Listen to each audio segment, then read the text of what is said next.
Alors ça, c'est un très bon début pour cette année 2025. Salut à tous, aujourd'hui on se retrouve pour faire le débrief de cette rencontre entre Brentford et Arsenal. Victoire 3-1 des Gunners à l'extérieur au Dutch Community Stadium. Et je vous l'ai dit, je me suis pas vraiment attendu, en tout cas j'ai prédit un score de 2-0, mais par contre voilà 3-1, 2-0 c'est peut-être à peu près pareil vu que voilà c'est 2 buts d'avance, une victoire de 2 buts d'avance. Mais malgré tout, ça reste que je m'y attendais à ce que ça allait être pas si simple que ça. La première mi-temps était vraiment pas exceptionnelle à mon avis. Mais en tout cas, dans ce match, il y a beaucoup de choses à dire. Avant de parler de cette rencontre, n'hésitez pas à vous abonner, liker, commenter, ça va faire toujours un très grand plaisir de vous avoir dans mes vidéos. Avant de commencer à parler de ce match, je tiens juste à vous dire que je suis désolé si vous entendez encore un petit peu du bruit parce qu'aujourd'hui nous sommes encore une fois en fiesta même. J'ai reçu quand même comme un genre, nous sommes comme un genre de sleepover, voilà, on a des gens qui vont passer la nuit chez moi dans ma maison, donc si admettons vous entendez du bruit un tout petit peu, c'est normal, mais en tout cas, malgré tout, j'ai pris vraiment le bon moment, comme la dernière fois, pour venir et prendre cette vidéo. Donc, comme vous voyez, pendant ces périodes des fêtes, voilà, je suis beaucoup chargé avec les invités, mais pour le moment, j'ai le temps de pouvoir vous parler de ce match face à Brentford, face aux Bees. On est allé à West London et on a vraiment eu on a eu pas vraiment de problèmes. J'ai vu vraiment de très belles choses. On a fait vraiment des erreurs un peu stupides, dont vraiment ce qui a donné le but pour les Bees. Mais là, par contre, va falloir qu'on parle de. Par contre, maintenant, on va pouvoir totalement commencer à parler du match, parler de l'équipe. Puis voilà. Pour commencer, il faut qu'on discute un peu de cette première mi-temps, parce que faut d'abord commencer par voir que dans ce match-là face à Brentford, en première mi-temps, voilà, c'était beaucoup plus compliqué que la deuxième mi-temps. Voilà, donc la première mi-temps, voilà, on a eu voilà un petit peu de mal à ouvrir le score. Brentford ont beaucoup essayé quand même. Il y a eu un centre au début du match qui a été bien capté par David Raya. Si admettons il serait pas là, si admettons il serait pas là, voilà, peut-être que voilà Mbeumo aurait dû avoir le ballon devant lui et il aurait dû la mettre. Mais juste un petit peu après, voilà, Brentford ouvre le score. Mbeumo face à David Raya, voilà. David Raya, en tout cas, faut dire que David Raya, déjà lui, il a fait quand même un match assez correct, parce qu'il faut que je parle de qu'est-ce qui s'est passé juste un petit peu après le but. Et voilà, je sais pas qu'est-ce qui lui est arrivé pendant la tête, malgré qu'il s'est vite repris par la suite. Hein. C'est ça vraiment que j'ai beaucoup aimé de cette action, c'est qu'il s'est vite par la suite repris. Mais là, il a comme perdu le ballon. Il a comme genre perdu. Non, en fait, non. L'attaque. Brentford ont comme frappé. Mais là, par la suite, David Raya a comme fait l'arrêt. Mais comme l'arrêt n'a pas du tout été bon. Donc là, la balle est comme passée au-dessus de David. Et là, rapidement vite, il a réussi à sortir la balle pile sur la ligne. Vraiment sur la ligne. Il a réussi à sortir la balle et il n'y a pas eu but pour un deuxième but pour Brentford. Donc là, franchement, c'était vraiment pas loin d'être un deuxième but. Franchement, je me suis dit, waouh, sérieusement, est-ce qu'il veut vraiment essayer de laisser son ancien club gagner? J'étais comme, non, non, non, c'est un peu impossible. C'est un peu impossible que c'est vrai. Parce que franchement, faut dire que Brentford, en tout cas, ils ont bien joué. On sait bien que David Raya arrive de cette équipe de Brentford et tout. Mais malgré tout, voilà.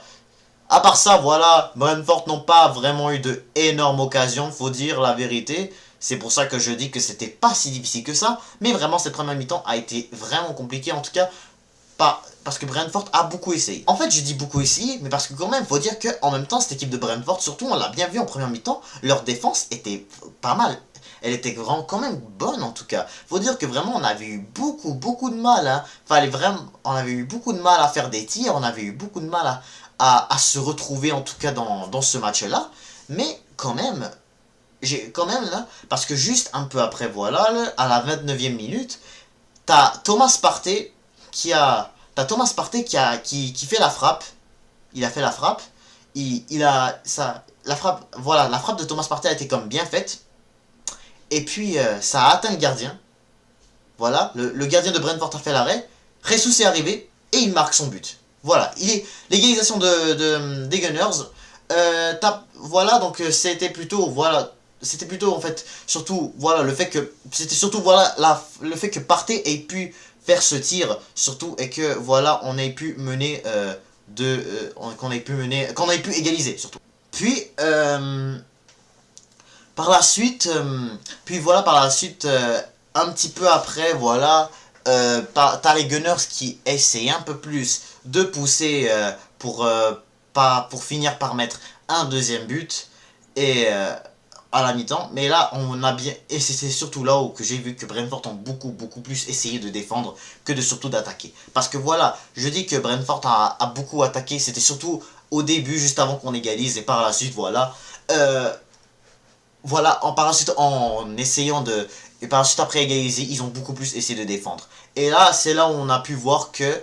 d'un côté, t'as pu essayer de comme réussir t'as pu réussir à comme essayer de marquer plus de buts après après vraiment toutes les cafouillages qu'on a pu voir entre les deux équipes. Et dans tout le reste de la première mi-temps, voilà, t'as vu pas mal que les Gunners qui ont beaucoup essayé d'essayer de la mettre et tout. Mais ça a été beaucoup plus compliqué. Mais dans cette deuxième mi-temps, par contre, on a bien vu, voilà, que déjà juste à la 50e minute, on a un corner. Il y a vraiment eu un cafouillage, beaucoup de personnes sur la balle. Mais juste après ça, t'as Gabriel Jesus, il arrive, il frappe. Puis par la suite, t'as Mikel Merino qui vient voilà, qui vient permettre aux Gunners, qui permet aux Gunners de remonter au score. Donc ça, c'était encore une fois très bien joué. C'est encore une fois un nouveau corner qu'on arrive à marquer lors des derniers matchs. On est pour de vrai et on commence vraiment à devenir la meilleure équipe des corners cette saison. On est vraiment bon dans les coups de pied arrêtés en général. On l'a vu face à Manu, on l'a vu face à Fulham, on l'a vu face à plusieurs clubs qu'on a pu réussir à mettre des coups de pied arrêtés, des corners, ou je sais pas, ou des coups francs, peu importe. Pour le troisième but, et un peu plus tard, à la 53e minute, tu as Ethan Nwaneri qui tente un centre, vraiment mal dégagé de la part du défenseur des Bees, et là, tu as Gabriel Martinelli devant les buts. Il arrive à la mettre. Et là, par la suite, c'était plutôt l'inverse maintenant dans cette deuxième mi-temps. Dans cette deuxième mi-temps, donc, c'était vraiment l'inverse. On a vu vraiment, on a réussi à mettre 2 autres buts en deuxième mi-temps. Ce qui a fait que, voilà, par la suite, on a beaucoup plus essayé de défendre parce que Brentford s'est mis par la suite à avoir plus la balle. Mais, mis à part que quand même même mis à part qu'on aurait pu mettre un quatrième but, il y a Gabriel Jesus qui était proche de la mettre, c'est juste sa frappe n'était pas du tout cadrée. Ensuite, dans ce match, tu avais vu qu'il n'y avait vraiment pas une chance que vraiment on n'a pas vraiment eu énormément de chance pour essayer de remonter au score. Brentford ont eu un peu de corner eux aussi pour essayer essayer de chercher à revenir. Donc vraiment, c'était un match pas du tout facile. Hein. C'était pas très facile à 100%. C'était en tout cas un très bon match de la part des Gunners. Je trouve que c'était très bien fait. C'était un très bon match pour notre premier match de l'année. C'était en tout cas, de très beaux vacances en tout cas, on est en train de passer de très beaux vacances de Noël à regarder nos Gunners au moins. Après notre victoire contre Palace, Ipswich et maintenant Brentford, franchement, c'est en tout cas, là, je passe vraiment très bien, de très bonnes vacances à regarder nos Gunners. On pourra passer à parler de l'équipe un peu. David Raya, écoute, il n'a pas vraiment fait grand chose malgré que voilà, il s'est fait prendre le but un peu parce que quand même, faut dire que le but de Brentford, c'était un peu le but de Mbeumo. C'était en fait voilà un genre de dribble. Elle a passé sous les jambes de Calafiori et vite c'est rentré et par la suite ça s'est vite rentré dans les buts. Voilà, donc David Raya, faut dire que c'était pas énormément de sa faute parce que voilà, il s'est peut-être pas attendu à ce que voilà, il aurait osé tirer, mais même moi là, je m'y attendais pas à ce qu'il allait tirer, mais en tout cas, c'était très bien fait de la part de l'attaquant camerounais Mbeumo. Je sais pas si je le prononce bien, mais peu importe. La défense centrale, Saliba, Gabriel, toujours une défense aussi solide. Les latéraux, Calafiori, Timber était vraiment bon aujourd'hui. Après vraiment essayer lui aussi beaucoup de rentrer dans les actions et surtout dans les corners, vraiment il se plaçait toujours bien. Franchement, il se plaçait toujours bien vers le premier poteau. En tout cas, si j'ai bien vraiment vu toutes les corners. Ensuite, voilà, de l'autre côté, t'as Calafiori qui a lui aussi voilà, à part que voilà, il a eu du mal à défendre un peu sur le premier but, mais sinon Calafiori a quand même essayé de son mieux pour faire un très bon match. Je trouvais pas vraiment que c'était si exceptionnel, mais il a essayé quand même. Faut dire qu'il a essayé quand même. Il s'est bien repris par la suite et tout. Donc voilà, ça allait quand même. Euh, Sinon, le milieu, Odegaard, je dirais correct quand même, parce que quand même, faut dire que le but de Brentford, ça venait d'une mauvaise passe d'Odegaard. Faut bien le préciser, vraiment la passe qu'il a pu faire, je sais pas. Parce qu'il faut dire que déjà, Brentford a comme essayé de, a comme récupéré la balle d'une action.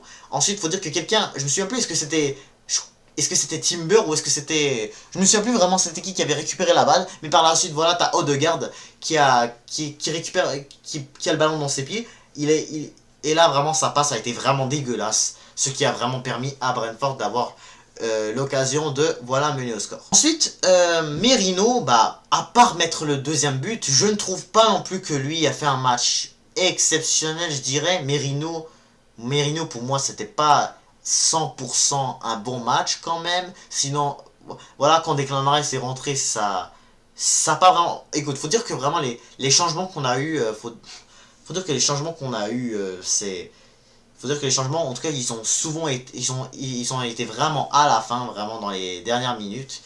Donc, je peux pas vraiment me dire à chaque fois, est-ce que c'est le fait que,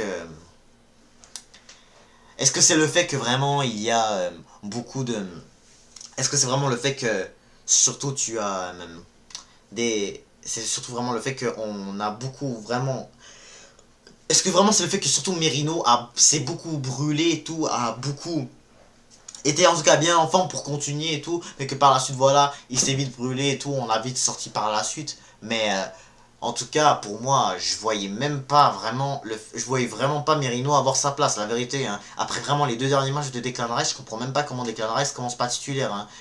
Moi, je pense que Declan Rice devrait toujours commencer titulaire. Merino, écoute, je comprends quand même que, voilà, Mikel Arteta est quand même quelqu'un de quand même sympa, a toujours vraiment laissé la chance à peu importe, à n'importe qui pour jouer.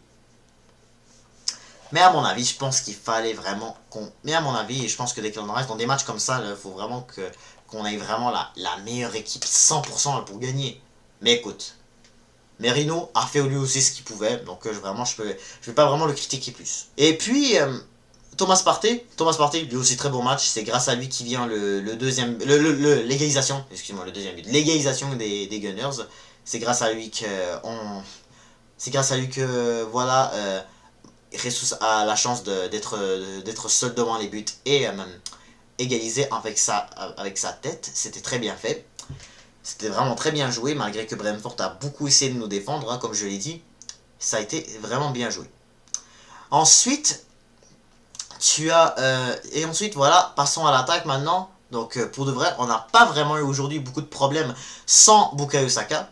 Parce que, quand même, Bukayo Saka a... Parce que, quand même, excuse-moi, Bukayo Saka. On a vu, en tout cas, que Ethan Nwaneri a remplacé Bukayo Saka. C'est ça que je voulais dire. Ethan Nwaneri a pris la place de Bukayo Saka pendant le match, voilà. Et je peux dire qu'il s'est bien débrouillé. Hein. Je peux dire qu'il a vraiment bien fait son match. Lorsque, voilà, tu as vu comme... Il a beaucoup essayé de... Encore une fois, il a beaucoup essayé... c'est grâce à lui d'ailleurs qu'on a eu le troisième but. Sinon, voilà, les dribbles qu'il faisait aussi, c'était génial. Et aussi, voilà, les centres. En tout cas, le centre qu'il a fait pour qu'on mène 3-0. En tout cas, c'était vraiment... C'était en tout cas un très bon match de la part de Ethan Nwaneri. De l'autre côté, Martinelli, vraiment, vraiment bien. Voilà, il marque le troisième but.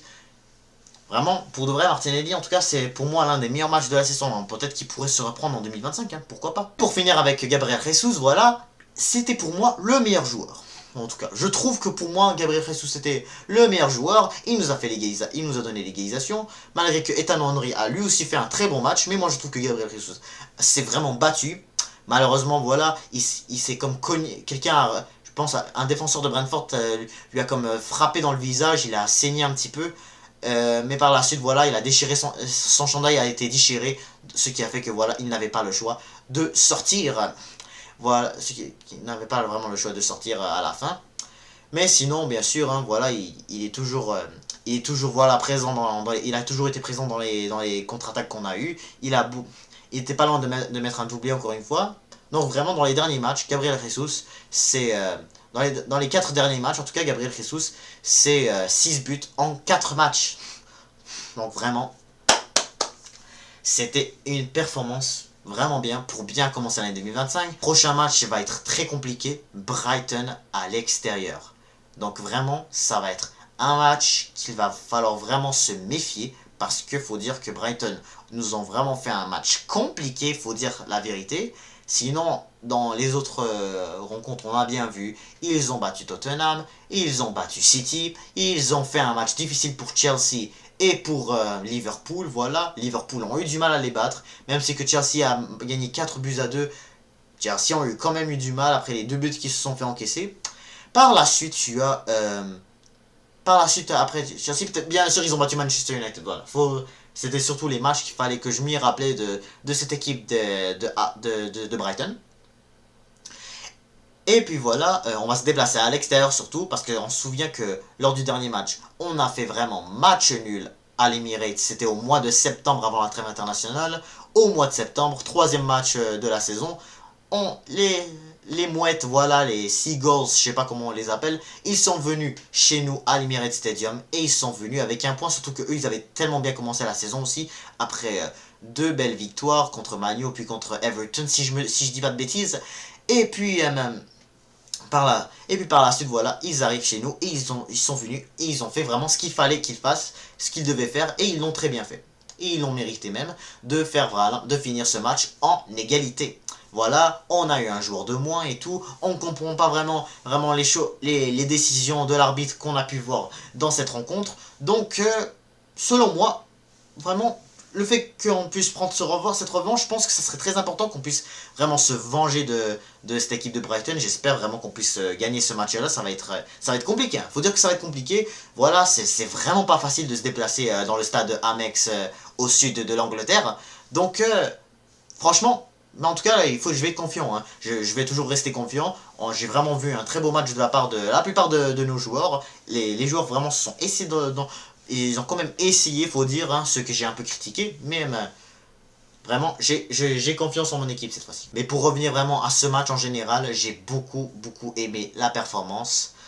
Voilà, faut dire que j'ai oublié de mentionner d'ailleurs que les remplaçants aussi, voilà, n'ont pas c'est pas vraiment juste, j'ai parlé un peu de Declan Rice, mais surtout j'ai pas vraiment, faut dire que les remplaçants vraiment sont toutes venues à la fin du match un peu, ou vraiment dans les 15 dernières minutes ou les 10 dernières minutes, voilà, donc je peux pas vraiment dire grand chose sur eux, ils n'ont pas vraiment fait grand chose non plus. Trossard, voilà, il est rentré, il a encore joué à gauche et Martinelli s'est déplacé à droite, donc mais en tout cas, c'était pas mal la seule chose que je me rappelle dans les changements. Mais même, peu importe, la performance en général, elle était exceptionnelle. Les joueurs ont beaucoup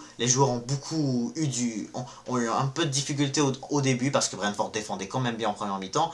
Deuxième mi-temps, on a vraiment fait ce qu'il fallait faire, c'est de rajouter 2 buts. Puis voilà, c'était assez correct. Je pense que c'était assez pour que vraiment on passe vraiment le reste du temps à surtout essayer de défendre contre cette équipe de Brentford qui attaquait quand même bien. Faut dire qu'elle attaquait quand même bien, elle était dangereuse. C'est une équipe vraiment pas simple à affronter, elle aussi, dans le West London. Donc, malgré tout, donc vraiment, c'est une victoire très satisfaisante. Faut dire aussi, voilà, dans le classement, voilà, on se rapproche de plus en plus des Reds de Arne Slot, Liverpool. Voilà, tu t'éloignes plus de Chelsea, de Nottingham, voilà, en tout cas, tu dépasses Nottingham. Si tu gagnes contre Brighton aussi, tu auras plus la chance de remonter plus dans le classement. Tu auras plus la chance de remonter en plus dans le classement de Première Ligue pour essayer de t'éloigner plus de Nottingham Forest en espérant qu'eux aussi ils perdent un peu de points, mais peu importe. Le but maintenant, c'est que pour cette année 2025, il faut qu'on prenne nos matchs au sérieux. Ça sera vraiment très important qu'on fasse une saison très satisfaisante. Donc c'est la fin de ce débrief. N'hésitez pas à vous abonner, liker, commenter et je vous dis à toutes.